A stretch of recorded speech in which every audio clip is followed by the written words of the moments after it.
Tá de férias aonde? Isso que eu quero saber. Bom, eu sou natural de Aracaju, né? Então, eu tô aqui em Aracaju, tô na casa da minha família, na casa da minha mãe, né, no caso, Hum, e aproveitando um pouquinho as praias. Tô amando. Aracaju é meu coração, assim. Eu amo Aracaju e é sim. muito bom estar aqui. Legal. Conta um pouco o que é que você tá fazendo na minha cidade aí, como é que você foi parar aí em Missão, como é que você conheceu o Bom, Shalom em primeiro então, lugar, né? conheci em Aracaju, né? Hum, Uma jovem, eu tinha 19 anos, quando eu participei do meu primeiro acampamento de jovens. Eu passei no vestibular e eu tinha feito uma promessa a Deus que eu queria, de alguma forma, servir a obra dele quando eu passasse no vestibular. E essa promessa eu fiz quando eu me inscrevi no vestibular. E aí uhum. eu passei no vestibular, eu fiz direito, não sei se vocês sabem. E aí eu fiz direito, passei no vestibular. E no que eu passei no vestibular, eu tinha que cumprir essa promessa e eu não sabia onde, porque eu não era muito de igreja, né? E aí eu vi, uma amiga tinha me falado de um acampamento para jovens e tudo mais. E eu entrei na internet, joguei no Google e vi que tinha um acampamento de jovens Shalom. E E eu você me já tinha inscrevi no quantos anos? acampamento. Eu tinha 19 anos já. Hum. Então, Eu aí tinha, você foi para o acampamento. Aí conta. aí eu tinha acabado de passar no vestibular aí e tal. E eu fui para acampamento e no acampamento eu conheci a comunidade. Em 2011 foi meu primeiro acampamento. E Ah, eu comecei a participar da obra, comecei a gostar e tudo. E, ao mesmo tempo, cursando a faculdade de Direito, né, aham. aqui na Universidade Federal de Sergipe. E aí, quando foi no ano de 2012, eu comecei a sentir muita vontade, uma inquietação, um desejo de fazer vocacional na comunidade.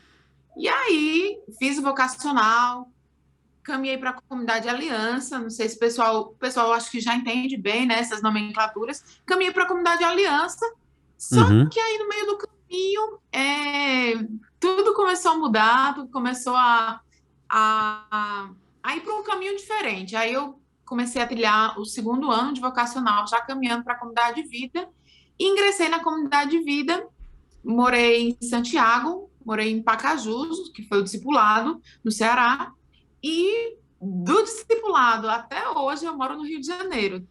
Vou fazer 6 anos no Rio de Janeiro já, e trabalho com arte hoje lá no Rio de Janeiro. Nada a ver com o que eu imaginava para minha vida, mas as surpresas de Deus são as melhores, né? Mas você é uma comunicadora nata, né? Então você acha que essa vertente te levou a estudar direito porque você gostaria de advogar e tal? Eu tenho horror a direito. Eu fiz uma vez um curso no TRT, para fazer prova para TRT. Eu entrei na aula aí no Rio, no centro, de noite. Imagina, tu passar o dia inteiro fazendo outra coisa, depois tu chega, senta numa aula de noite de direito. Cara falando um monte de lei, cara, não sei nem brincar de falar o que ele tava falando. Aí eu olhei e falei, não dá. Levantei e saí, Não dá não para. consegui. Não consegui. Meu pai vive falando, você devia estudar um pouco de direito e tal. Você chegou a se formar?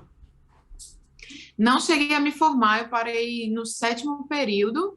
Estava cursando o sétimo, na verdade, quando saiu a minha resposta, né? Então, não cheguei a terminar, mas eu não me achava uma comunicadora. Eu sempre gostei muito dessa parte de direitos, né? Na verdade, direitos fundamentais, direito da pessoa. Eu sempre fui muito afeita a essas questões sociais, entendeu? Então, o que me atraiu no direito foi muito mais a questão social, e eu sabia que eu falava bem, de certa forma, eu sabia que eu tinha uma eloquência, mas eu achava que isso era tudo vertido para a questão do direito em si, né? De lutar por algumas causas, por pessoas, né? Tanto é que minha área era mais direito trabalhista. Então, eu era muito afeita a essa questão, entendeu? Hum. Então, o que me atraiu no direito foi muito mais isso. Eu tinha muito desejo, primeiro, de advogar, e, em segundo plano, também eu queria muito seguir a carreira acadêmica, estudar mestrado, doutorado e pesquisa mesmo, Não, nessa área de direitos fundamentais. não. Mas Menor condição. Não consigo, eu quero estudar o eu teu cérebro, gostava eu quero muito. entender você, como é que funciona a tua cabeça, porque a minha é assim, você tá falando, não, e que é isso? Mestrado, É porque eu doutorado. acho que eu acho também a história pessoal de cada um, né? É, Meu pai, ele era geógrafo, minha mãe também é geógrafa. E desde muito novo, eu ia crescendo nesse ambiente de compreender um pouco a geopolítica e tudo mais. Então, acho que isso foi fazendo um pouco a minha cabeça. E aí eu fui conhecendo professores, pessoas que foram me incentivando nesse aspecto. Depois, enfim, né? Tem aquela fase da adolescência que você fica mais um pouco mais revoltada com a sociedade e tudo mais. E eu era essa jovem assim, um pouco, Hum. digamos que um pouco da esquerda, né? Se eu posso dizer isso. Então eu achava que Você o era direito era um rebeldezinha lugar de onde eu podia. faculdade. De ensino médio, né? É. A faculdade eu já estava no Shalom, então eu Não, já estava um pouco mais convertida. eu e o Theo, meu amigo, que é daí do Rio também, né? A gente ficava falando, aí, ó, isso aí é rebeldezinha da PUC, que essas garotas que passam de saia de hippie, mas é de esquerda e gosta de fazer passeata na rua, né? Você era desse estilo, não Era era tipo tanto assim, isso. não, ou era? Era um pouco, só que ao mesmo tempo eu tinha muitas regalias, né? Então, um É. pouco patricinha também, então era Justamente a engraçado. PUC, né? Patricinha Então era rebelde. engraçado, assim, era tipo, era uma disparidade muito grande, né? Na Aham. verdade, eu era e isso na faculdade ficou muito claro para mim, que eu era intelectual de gabinete, eu não sabia o que eu estava fazendo. Hum. Eu acho que depois isso foi ficando muito, muito claro para mim, que eu estava. Era só ideia, né? O próprio da ideologia, era uma ideia. Mas na prática eu vivia outras coisas. Eu, É, é interessante entrar nesse caminho e pensar. Eu sempre olho muito para minha história e vejo assim: eu passei a juventude toda, a infância toda, obstinado que música era o que eu mais queria e é o que eu mais quero e eu não consigo me adaptar a outras coisas e tal. E isso me faz aprofundar no autoconhecimento de pensar: será que é pecado meu, vamos dizer, conforto demais que eu tive na vida? ah, não passar por necessidades, então eu prefiro ficar naquilo que eu prefiro, que eu mais gosto, ao invés de passar por um caminho, uma via mais de sacrifício para me profissionalizar em outras coisas e tal.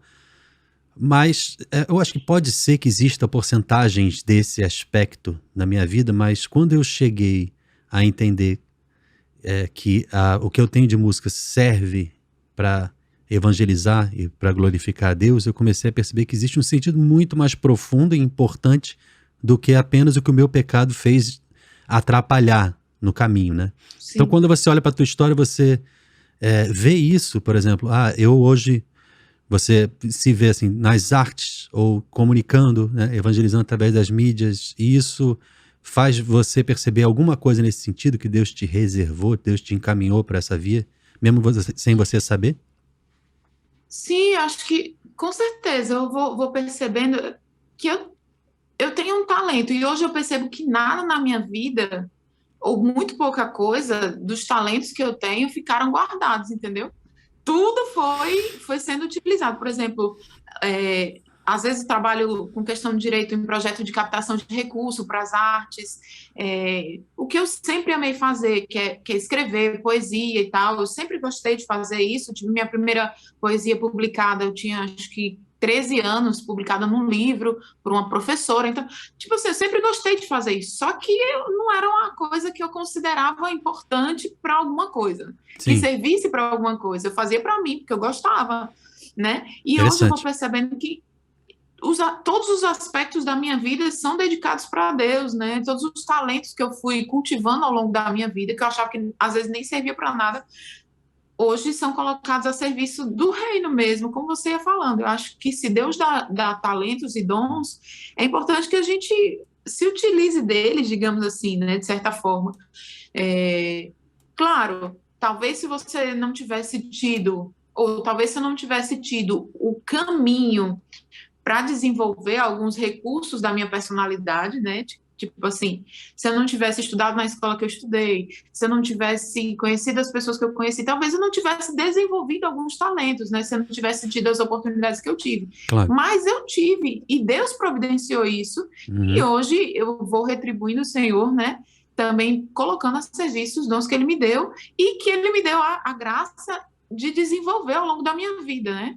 E tem coisas que eu fui desenvolvendo na comunidade, como, por exemplo, essa questão da comunicação. Eu não imaginava que eu tinha isso. Eu não, assim, eu Ah, sabia que eu tinha uma capacidade de me comunicar com as pessoas, mas eu achava que era por causa do direito, né? Então, eu não na imaginava verdade é o que. contrário, né? É, Você, a é. capacidade de E eu não comunicar te leva ao imaginava. direito, né?